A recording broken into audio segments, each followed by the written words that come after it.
Alhamdulillah, alhamdulillahirabbil alamin, wassalatu wassalamu ala asrofil anbiya'i wal mursalin wa ala alihi washabihi ajmain.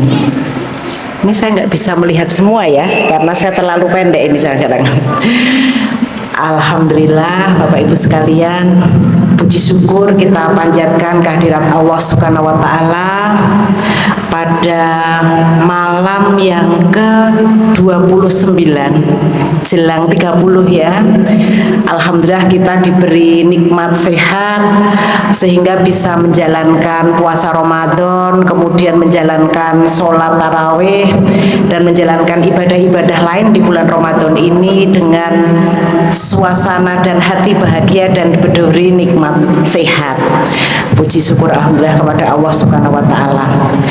Bapak Ibu sekalian, adik-adik, semua jamaah sholat tarawih yang dirahmati oleh Allah Subhanahu wa taala. Jadi ini adalah tarawih terakhir ya Bapak Ibu sekalian. Ya, kita sekali lagi bersyukur di sini bisa melakukan sholat tarawih berjamaah.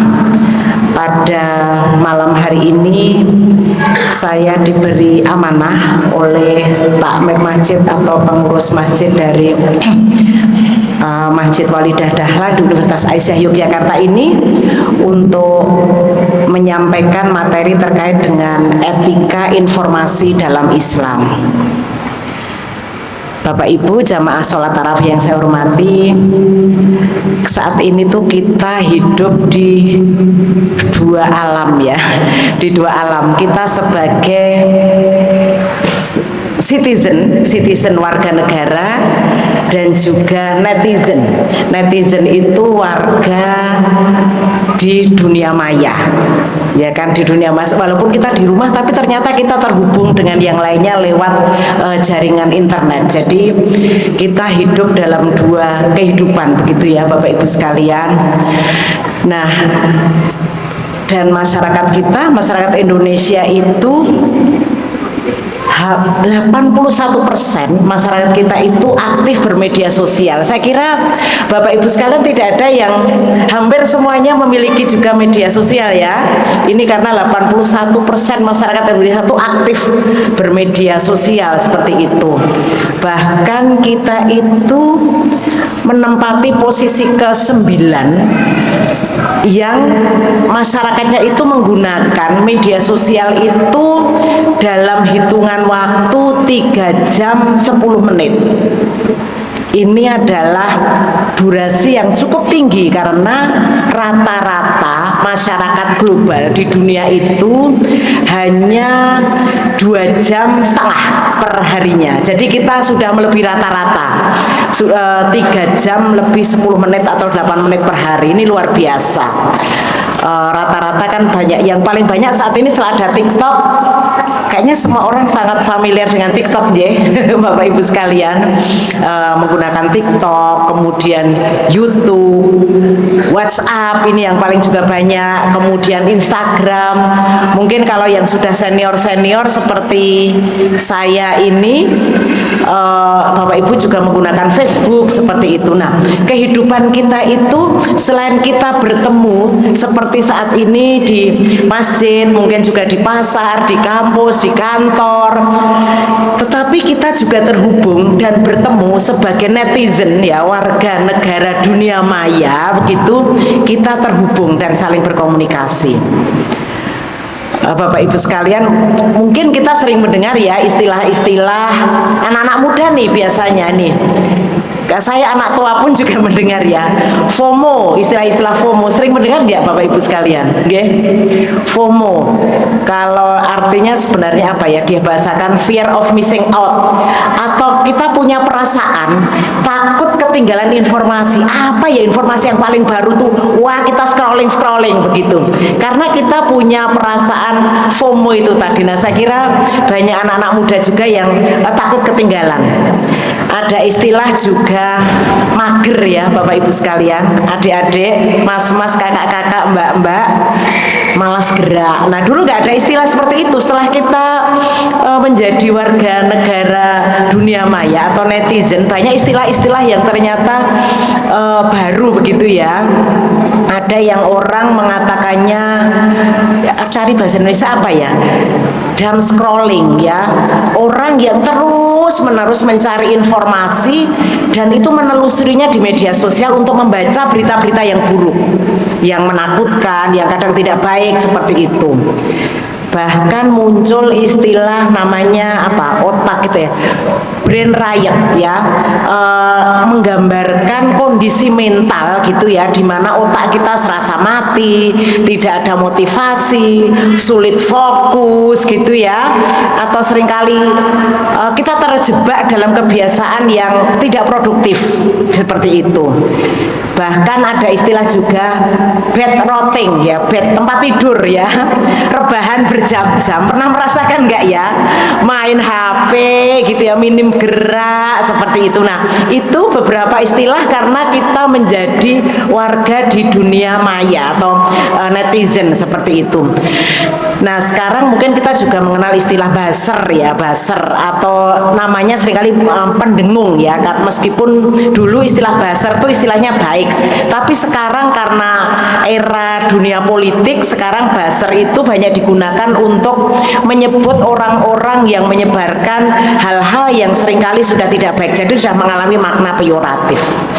Nah apalagi sekarang dengan AI ya Bapak Ibu sekalian, ini juga sering kita dengar artificial intelligence atau apa, kecerdasan digital seperti itu. Saya kira kita banyak kalau misalnya sering mendapatkan informasi tapi robot yang melakukan seperti itu ya, banyak hal-hal itu bermanfaat lah ya.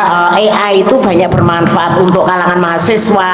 Kalau yang sangat terkenal itu misalnya ChatGPT, Gemini gitu-gitu ya. Nah ini sangat populer mungkin di kalangan anak-anak muda. Tetapi sebenarnya juga AI ini ya Bapak Ibu sekalian, mungkin kalau kita mendengar berita-berita sekarang di Timur Tengah ya rame, betul enggak ini ya, tokoh Israel meninggal, nah ini ada AI, jerat jemarinya 6 dan sebagainya. Nah kita diberi informasi-informasi yang sangat luar biasa. AI sangat luar biasa seperti itu ya. Dulu misalnya ada seorang mahasiswa yang kemudian mengumpulkan foto-foto temennya yang perempuan untuk kemudian dengan teknologi AI gitu ya dibuat gambar-gambar yang kemudian sangat memalukan. Nah hal-hal seperti ini terjadi karena AI. Nah kemudian juga kasus-kasus berita bohong ya Bapak Ibu sekalian, kita kadang sudah tidak bisa membedakan video ini asli enggak toh gitu kan ya Bapak Ibu sekalian, kemudian foto ini asli atau tidak ya gitu. Nah sekarang kita dihadapkan pada hal-hal yang seperti itu dengan teknologi AI yang sangat canggih. Selalu Bapak Ibu sekalian, jemaah sholat tarawih yang dirahmati Allah, teknologi, media sosial, AI itu selalu berwajah dua, seperti Dewa Janus, wajah baik, wajah buruk, seperti itu ya. Nah, wajah baik kalau kita bisa memanfaatkan teknologi, media sosial, dan AI itu untuk hal-hal yang sangat baik. Tetapi juga bisa menjadi berwajah buruk kalau kita gunakan untuk hal-hal yang tidak baik, seperti itu. Nah, terkait dengan media sosial ini Bapak Ibu sekalian, kita itu ini ya seringkali kalau tidur pun, kalau jauh-jauh dari HP rasanya hatinya gimana. Sekarang kita tidak takut ketinggalan dompet, lebih takut ketinggalan HP ya Bapak Ibu sekalian ya, anak-anak muda ini ya terutama. Nah kita pengen mendapatkan berita-berita yang update seperti itu. Nah Bapak Ibu sekalian, jadi terkait dengan penggunaan media sosial ini, kita warga negara Indonesia itu pernah dibuat ada sebuah penelitian gitu ya, laporan yang dibikin oleh Microsoft gitu, terkenal dengan bagaimana keberadaban atau civility atau keberadaban kita dalam menggunakan media sosial itu. Ternyata kita mendapat nilai 76 dengan ranking 29. Apa artinya? artinya bahwa tingkat keberadaban netizen, ya, netizen itu warga yang hidup di dunia media sosial itu sangat rendah, termasuk kategori rendah ketika berselancar di dunia maya, ya. Misalnya masih suka menyebarkan berita bohong atau hoax atau fake news, kemudian melakukan ujaran kebencian, ya. Kalau mungkin Bapak Ibu sekalian, kakak-kakak, teman-teman, mas, adik-adik semua, kita sering misalnya kalau membaca komentar-komentar di berita itu seakan ini betul nggak ya, komentar ini disampaikan oleh kita, ya, yang orang-orang warga negara Indonesia gitu, dengan komentar-komentar yang sangat luar biasa, ya, bahkan bahasa-bahasa yang tidak pantas disampaikan tuh muncul di media sosial. Nah, itu mengapa kita mendapatkan ranking seperti itu. Kemudian juga kadang cyberbullying, kemudian juga kadang trolling itu tindakan sengaja kita membuat komentar yang kemudian memancing kemarahan dan kebencian orang, seperti itu. Nah, juga mungkin juga melakukan tindakan melecehkan kelompok-kelompok yang dianggap minoritas, seperti itu. Nah, ini beberapa yang bahkan seringkali kita mendengar istilah doxing, ya Bapak Ibu sekalian, teman-teman semua, yaitu doxing itu kalau ada usaha-usaha untuk mengumpulkan data-data pribadi kemudian disebarluaskan di dunia maya. Nah, itu kemudian akan merusak reputasi seseorang. Nah, ini kita dihadapkan pada hal-hal seperti itu. Bapak Ibu sekalian, saya ingin setelah melihat fenomena-fenomena yang kita hadapi sehari-hari seperti itu, betapa sebenarnya banyak hal-hal buruk juga terkait dengan media sosial ini, saya ingin menyampaikan salah satu peristiwa yang sampai saat ini mungkin masih sangat relevan untuk kita semua. Kita mungkin pernah mendengar kisah tentang jahatnya fitnah, ya Bapak Ibu sekalian. Nah, fitnah ini juga kalau era saat ini bisa dilakukan di media sosial.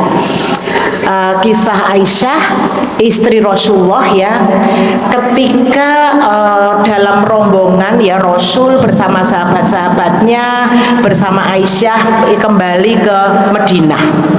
Nah, kisah Aisyah yang kemudian beliau kehilangan kalung, ya, kalung hadiah dari Rasul yang itu berbuntut fitnah. Orang-orang munafik menebarkan kisah bohong atas diri Aisyah, istri Rasulullah. Beliau, ya, Aisyah ini dituduh selingkuh dengan Sahwan, sahabat Rasul. Nah, riwayat inilah yang kemudian memunculkan surat An-Nur ayat 11, ya, surat An-Nur ayat 11. Karena peristiwa ini dimanfaatkan oleh kaum munafik. Mereka kemudian membubuhi kisah tersebut dengan berbagai cerita-cerita bohong. Nah, kemudian salah satu yang sangat antusias untuk menyebarkan berita bohong tersebut adalah Abdullah bin Ubay. Nah, tentu Rasulullah sangat bersedih hati dengan berita yang tersebar, bukan karena Rasul meragukan kesetiaan Aisyah, istri beliau. Beliau sangat percaya bahwa Aisyah dan Sahwan tidak seperti yang digunjingkan oleh orang-orang munafik tersebut. Nah, berita itu tentu menyakiti Rasul dan kemudian memantik atau menyebabkan para sahabat dan hampir menyulut pertikaian di antara kaum muslimin. Nah, ini begitu bahayanya fitnah yang tersebar. Nah, ini bisa terjadi kalau itu dilakukan di media sosial seperti itu. Nah, surat An-Nur ayat 11 ini mengingatkan bahayanya melakukan fitnah, termasuk kalau kita berinteraksi di media sosial.